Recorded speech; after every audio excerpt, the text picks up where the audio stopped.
Good evening, ladies and gentlemen. Welcome to episode 95 of the Dads and Ed podcast.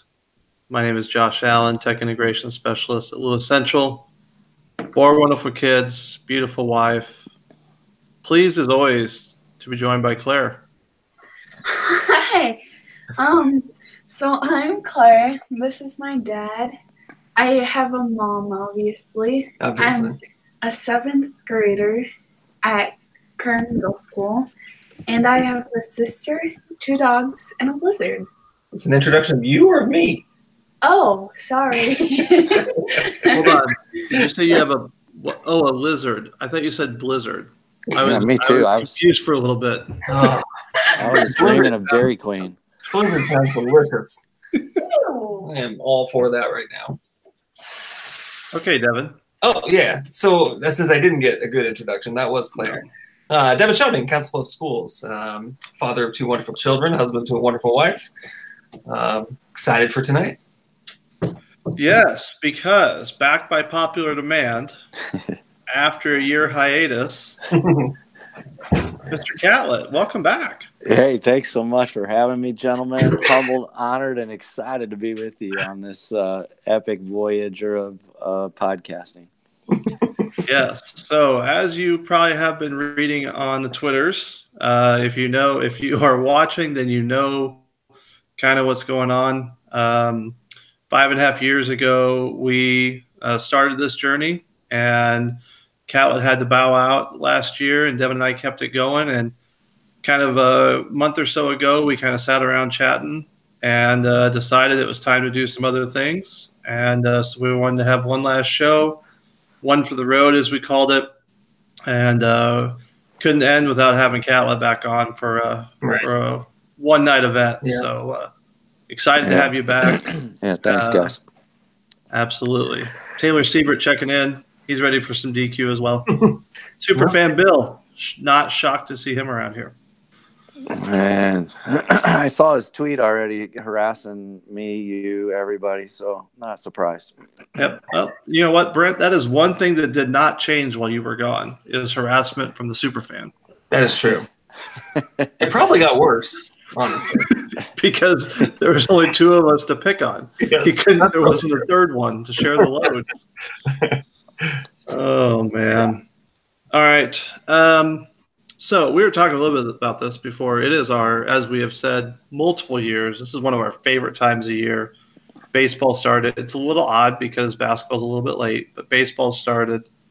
Basketball tournament, Final Four is this coming weekend. Catlett did a live broadcast on Instagram from the Sweet 16 and Elite 8 in KC.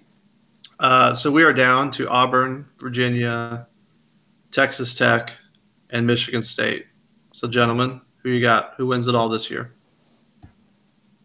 Devin, go ahead. I was going to defer to you. You've seen teams in person. Yeah. Well, I feel like this is a new lease on being able to root for this because I currently have 0 Final Four teams on my bracket. So it's like I get to start all over again and probably do just as poor a job this time as I did then. I'm gonna go Virginia and Michigan State, and I'm gonna go Virginia to win it all. Virginia's been really impressive, throughout the tournament. They've got so much talent, guys who've played, and a lot of experience, and so I think I'm gonna go with Virginia. All right. Considering they lost on the number 1 seed, it's respectable they got to the Final Four.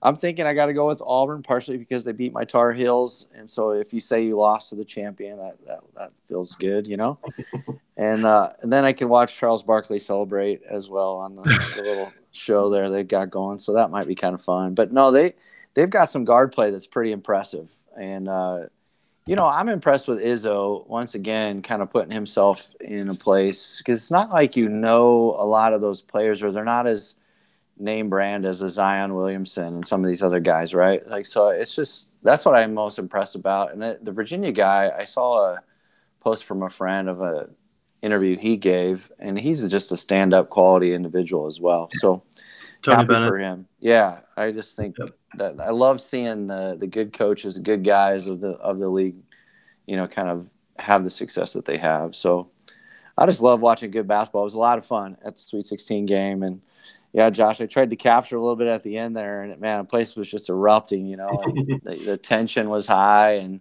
it was super fun. I told my dad it'd be sure nice if someday, I know this may never happen, but if the Huskers could ever get there, we've hired Fred Hoiberg, so you never know now. He might actually have a little success and win an actual NCAA tournament. I am supporting the Nebraska basketball cup tonight in honor of Fred. Yes. I did not put Coors Light in it in honor of Tim Miles, but it was just the normal water. Tim Miles, another good guy. Totally. Yeah, absolutely. Yep. That guy's impressive. Good guy, even though maybe not didn't have the success at Nebraska they wanted, but pretty good guy. Yep.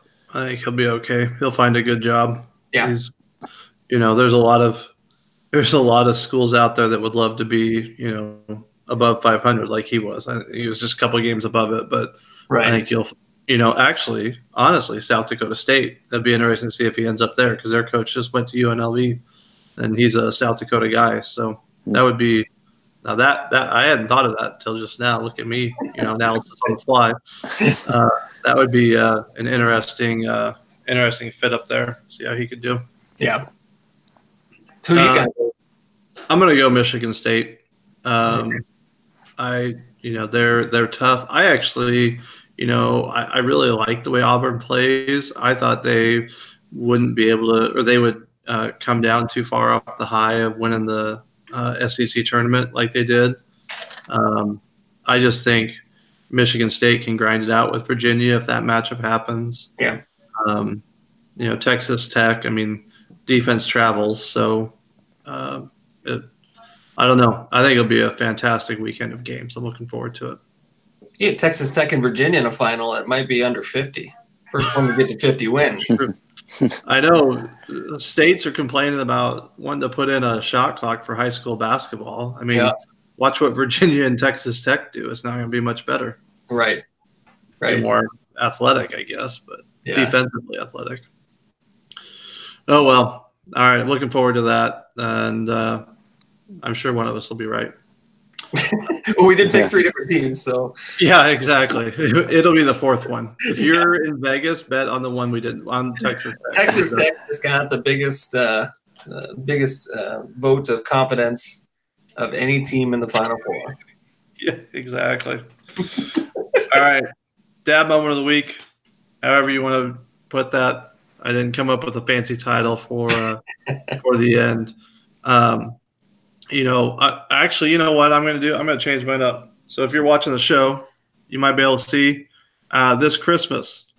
So this is how long, we've kind of been wondering what we're going to do with Dads and Ed, but, we didn't necessarily tell anyone. We don't really have those conversations out in public like most people do. So my parents got me my own Dads and Ed shirt. Mm-hmm. It's got my name on it. It's got the Twitter account at Dads and Ed. Mm-hmm. That was probably the one thing that almost kept me from stopping the podcast was disappointing my parents yet again. And so today, or yesterday, whenever I tweeted out about, the last show, and my mom replies back on Twitter. You got to give her credit for that. Yeah. Well, now that I just figured out how to watch it, she goes, well, maybe you can use the shirt to wash your car. So that's not the plan, Mom. Just want to say thanks for the shirt. Appreciate it. It was a pretty cool gift. And before I turn it over, Mickey Mueller, good to have you here. Just checking in on the YouTube chat. Nice. All right, next. For me, Dad, moment of the week, I have to say my 8-year-old Charlie, he had his first flag football game this weekend, and they got whooped up 16-0. They did not do super well, but he had fun, and it's just so fun to see the kids exploring new things and trying some things, and having fun. And I think the other part of it for me is just the bonding I'm getting to do with him outside of it. So I went to their first practice, and the coach was working on, different things for pass plays and pitches and et cetera. And he's going to kind of rotate them all over the place, I think, which is great. I think at his age. But anyway, just being able to go outside in front and play with him and throw a football. And part of his homework was with his dad, the coach had given him, which was the kind of homework that I'm interested in, not the other kind. I won't go off on that soapbox. But anyway, I just love that we were supposed to pass and catch it 50 times. And so I kind of made it a statistical thing and was like, okay, you dropped it, 12 out of 50 or whatever. Let's see if we can beat that again.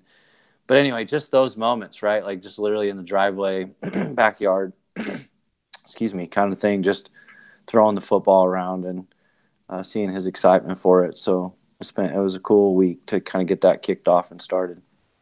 Yeah, that's awesome. We talked a little bit about that at NITA, so good to hear how, not that the first game went like you had hoped, but kind of fun to have that there.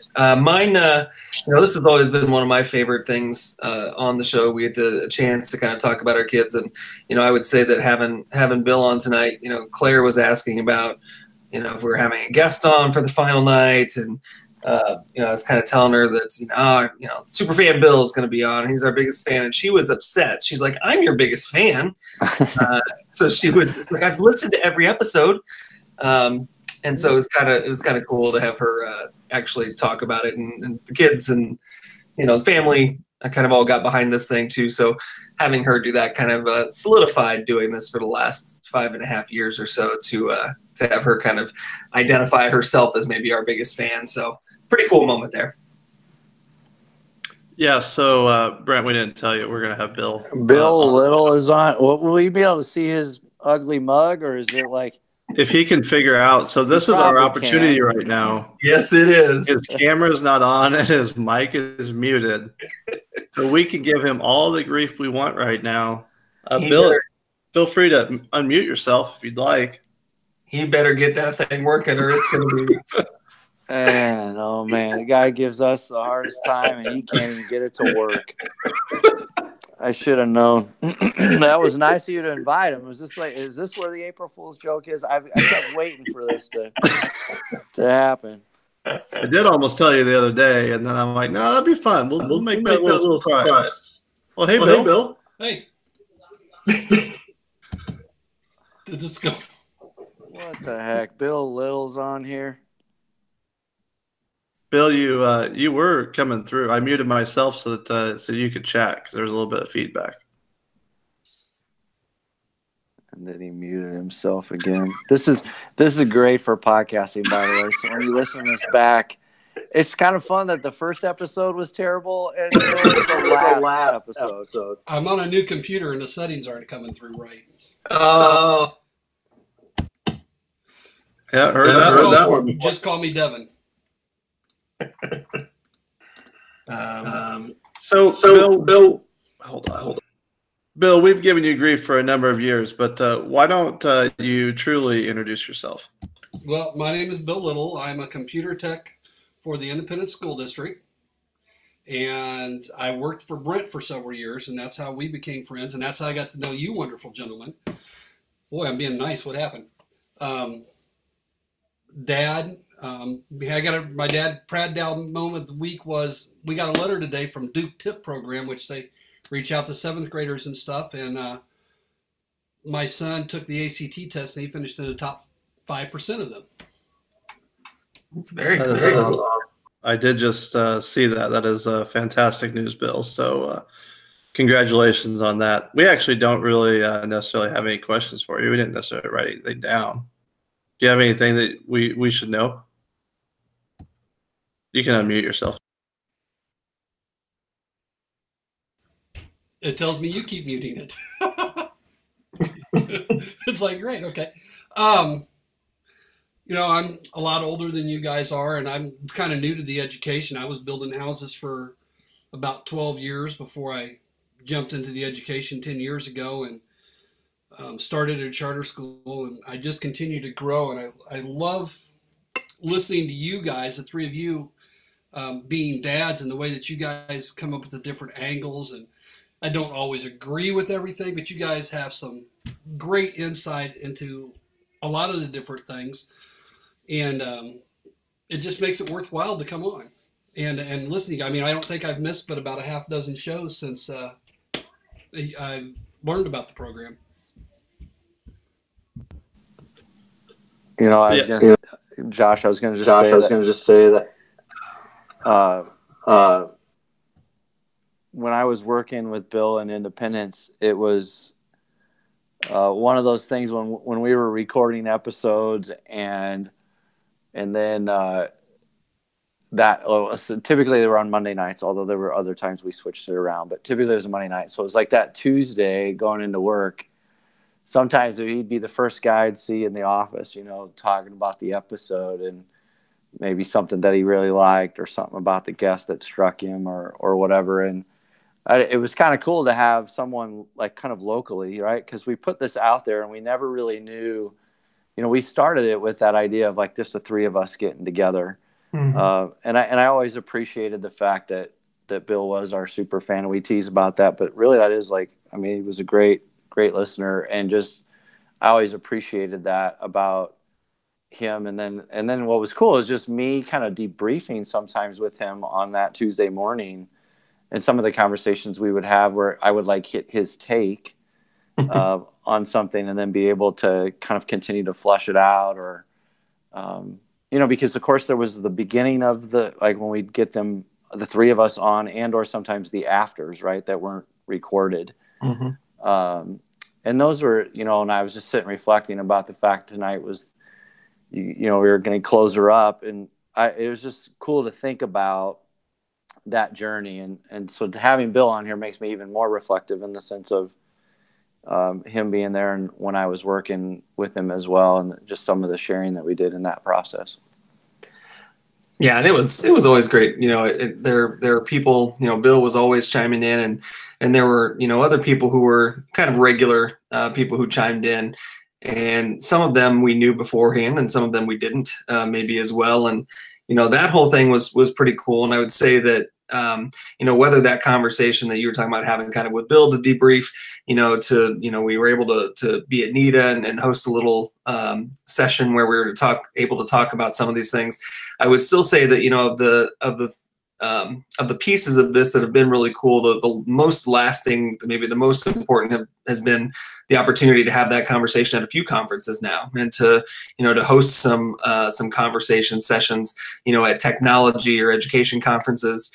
And it wasn't happening in that space before. And I think whether we were never intending to do it necessarily, but it resonated with somebody. You know, it resonated with people to have that conversation in that space.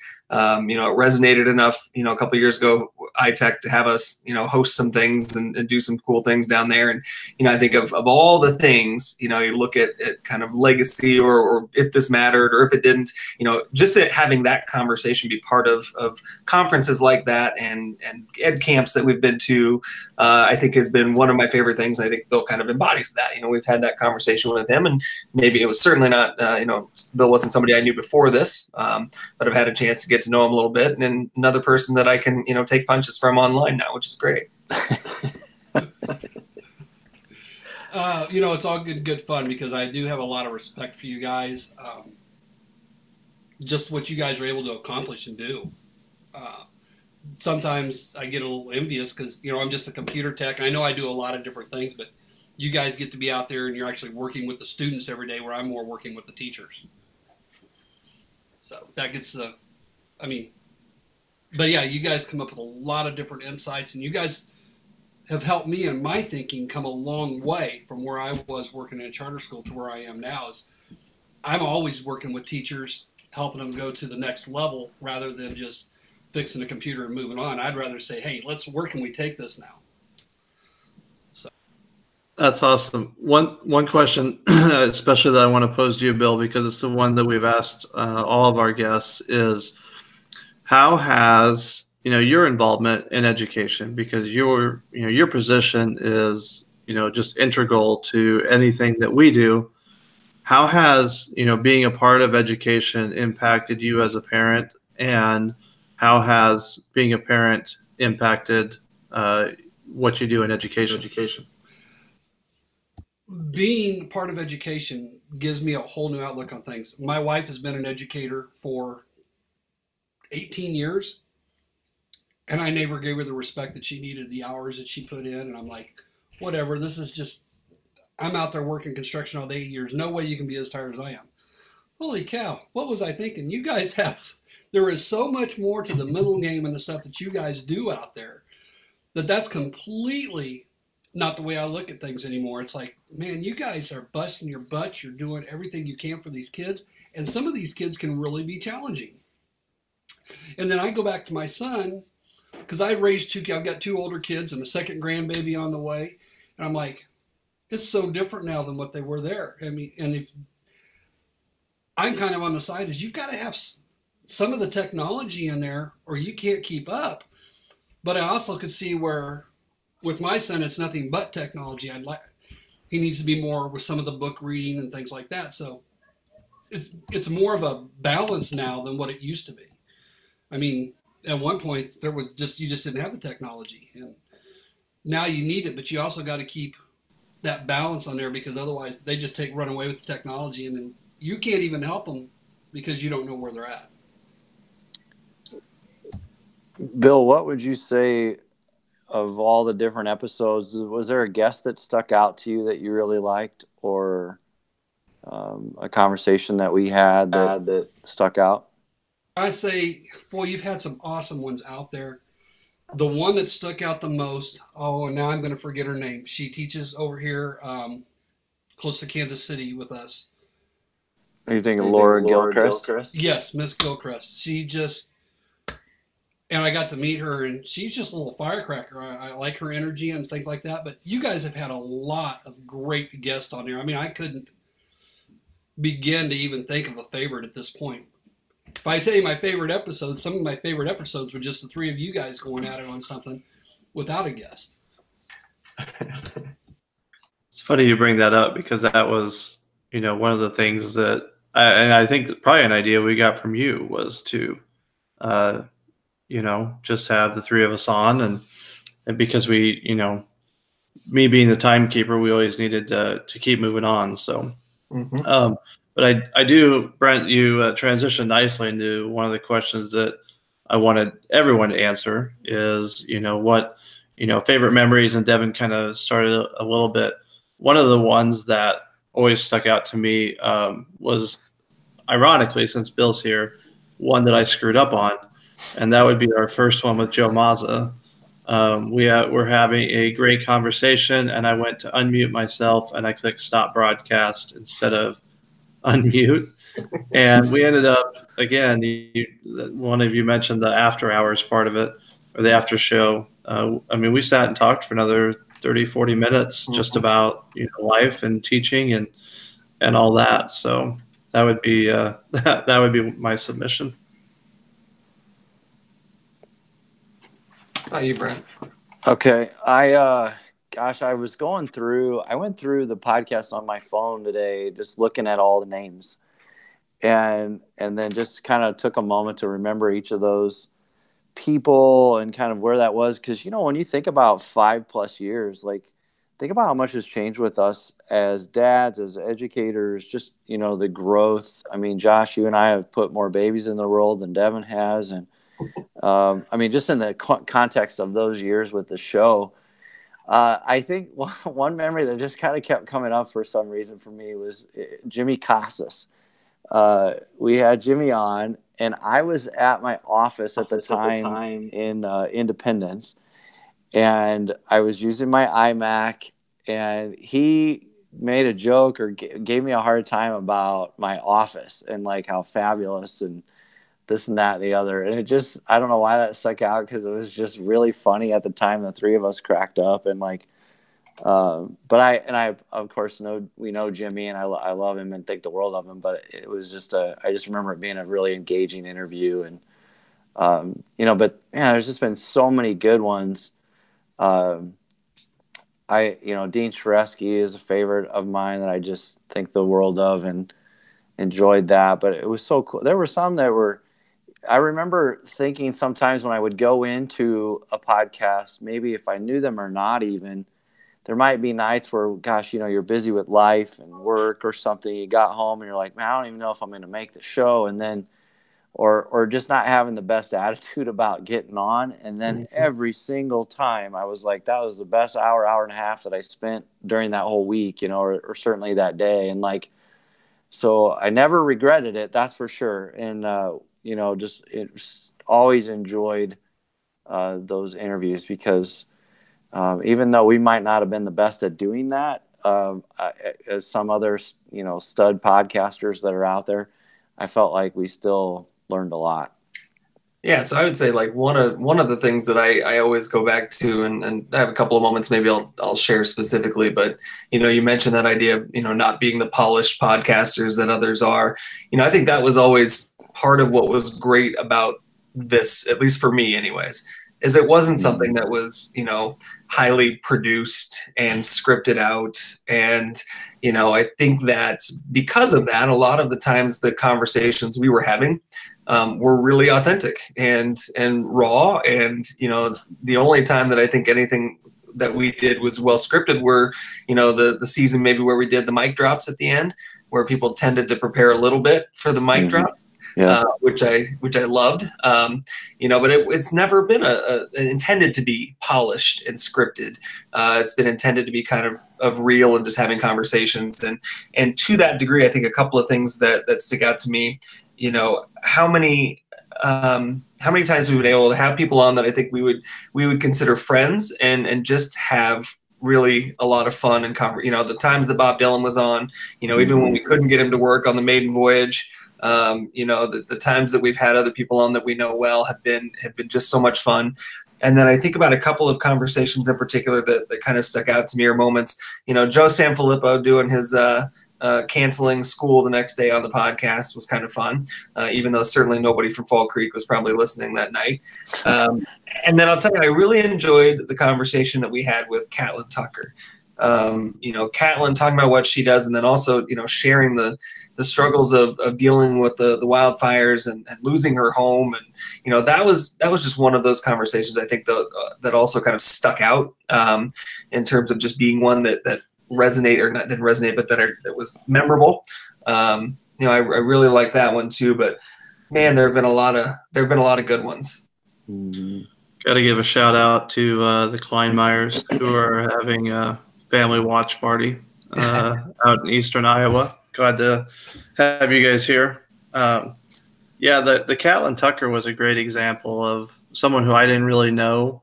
Yeah. And we weren't necessarily going in ready to ask about the wildfires per se. We kind of knew a little bit, but that was a much bigger story than what we thought. The other one that I think we have to bring up is Greg Doyle, the sports writer at that time for CBS Sports. He's now with the Indianapolis Star, I believe. That was a coup, thanks to Devin. I'm sure he'll be sorely disappointed that he is not going to get a comeback and talk education, because that was his one complaint, that we talk too much about sports. So, it is. See, that was a good one, and he's another one. So somebody who wasn't necessarily in education, but remember we also did the interview with that Alvin Irby. That one was fun too. I mean, just as somebody who had no idea who he was ahead of time. I don't remember. I don't remember how you hooked it where up. he came from. Yeah, I think so. We would. This is now that the show's done, we can do some of the behind the scenes. It would not be uncommon for us to get like an email from someone saying, "Hey, so and so has a book. You want to put it out?" And I was actually thinking about Alvin the other day. I don't think that's how it happened. I think I saw it on Twitter and just kind of reached out. It was a couple years ago, but he was started this barbershop books, where he puts books in barbershops, and hopefully kids get a discount or a free haircut if they read the book to them. It is a fabulous program that I still follow and still continues to grow. And then he had a book out. I can't remember if I bought it for my nephew or my wife talked me out of it. But it was about Greg's boogers or something like that. It was pretty funny. But I'm gonna let you come. Okay. Well, you guys talk about all that stuff. You're unscripted. That's one of the reasons I like you guys the most, is because it wasn't scripted. The other stuff you listen to, it's all down the line. But, you know, you guys are, I mean, you guys said the best part is you're human. You know, we make mistakes, we do all this other stuff. Like me using a computer that the camera doesn't work on. So, but no, your guys' unscripted stuff, you know, it's just, you get the real life stories from all the different people you've talked about and the snowstorms and stuff like that. And it's just, that's why it's so real. And I'm kind of sad that you guys are going, but, you know, because I looked forward to it. In fact, I was kind of disappointed you guys didn't come back sooner than you did. We did get a little bit of grief from a couple people about what's taking you guys so long. Why aren't you back on? And we had kept it quiet for a little bit. Patrick Donovan, former guest, hopping back on. Scripted podcasts aren't as fun. Always real discussion that you guys have on Dads and Ed. Yep, absolutely. And we were not scraping the bottom of the barrel when we had you on, Patrick. No. No. Claire Schoening tweeted us and said one of my favorite episodes is the one with me on it. So, you know, there you have it. Yes. It seems about Always right. good at self-promotion.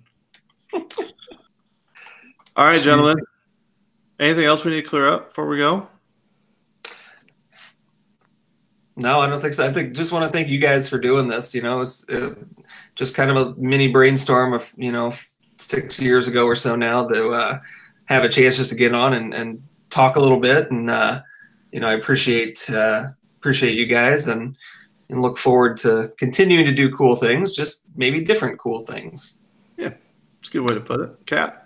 Yeah, well, I mean, I got a couple thoughts. The first is, you know, just kind of thanking all the guests that we're on, as well as just the listeners that did tune in, because as I maybe said earlier, you know, that was never really our intention, was around numbers or how many people listened, or we certainly enjoyed having folks like Bill and others that came on and maybe watched the live shows or tweeted us during it or whatever, but it really was never about that. More than us as a professional learning networks that we had created for ourselves, those sorts of conversations around what we're passionate about and digging into those conversations, you know. And for me, that was, again, always worthwhile. I had another thought and now I've lost it, but gosh, I can't remember what I was going to say. Go ahead, Bill. Let's say at first him losing his thoughts, that's nothing new, but I mean, will you guys, if whatever your new adventures are, keep us updated, because we'd love to follow. I mean, I still follow you guys on Twitter and stuff, but, you know, keep us out there and keep us in mind that some of us do, because I'm kind of here in Missouri, been in Missouri all my life. So, you know, my wife's from Iowa, so it's kind of nice to hear what's going on in Nebraska and Iowa too. Well, I can say that I have a summer writing project with my kids. We are going to start a podcast about Oreos. And I was just working on some graphic stuff last night.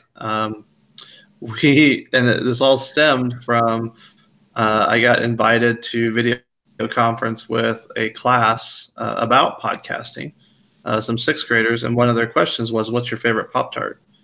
And so we're kind of talking, and I was another guy was on the video conference as well. I'm like, I should do a podcast about that. That'd be fun. So I brought that idea home, and the kids are like, yeah, that'd be great. My wife goes, they don't even like Pop-Tarts. And I was like, oh, yeah, well, maybe that wouldn't be so much fun. So we settled on Oreos. So you can look for the I'm not going to give out the name because the Oreo podcast is already taken. I would hate for my name to somehow be taken, but you can look for that podcast this summer. That'd be great. Never told me about looking forward to it. I think the other thing I remember is when we were kind of dreaming this thing up was, you know, we were kind of like podcasting at the time, so it was out and then kind of not necessarily in the sense, but then I really felt like, and Devin, you mentioned this, that it led us to conversations at conferences, and even when we did do iTech that year. I mean, how fun was that to be on the stage together, kind of kicking things off and sharing some stuff. And I mean, you know, so it was, I felt like, I'm not saying we single-handedly made podcasting popular, but it was kind of a interesting time where podcasting kind of reinvigorated itself to the point now where, when I'm traveling for work, or if, maybe if I'm mowing the lawn or something, I might listen to, and there's such a variety. So the Oreo being an example of another one. And I love it for the sake of kids creating, and how can teachers leverage it, for their students maybe in some way. But just the idea of us creating content, right? Mm-hmm. And I'm proud of that. I'm proud of the fact that I was a part of this with you guys, and I'm thankful that, that we were able to do it together and put something out there that I think holds true, even if you went back to some of those early episodes, regardless of our tech issues along the journey, we still had some really good stuff and good interviews with amazing people. And for that matter, I'm certainly proud of what we created. Yeah, you bring up a good point. I think Serial had already hit, podcasting was definitely on its way up when we started. And, even, we hopped on the Education Podcast Network for a little while. And I don't know if that was a year or two into the show, but at that time there was only, 4 or 5 on there. And I can't remember how many exactly when we joined. And now they've got just a ton of them on there. It's definitely picked up. And, Brand, you might not say that we started it, but yeah, but actually, we did. We made it cool. Yeah. We gave it the necessary boost. Yeah, for people to say, well, if those idiots can pull this off, right, I can too.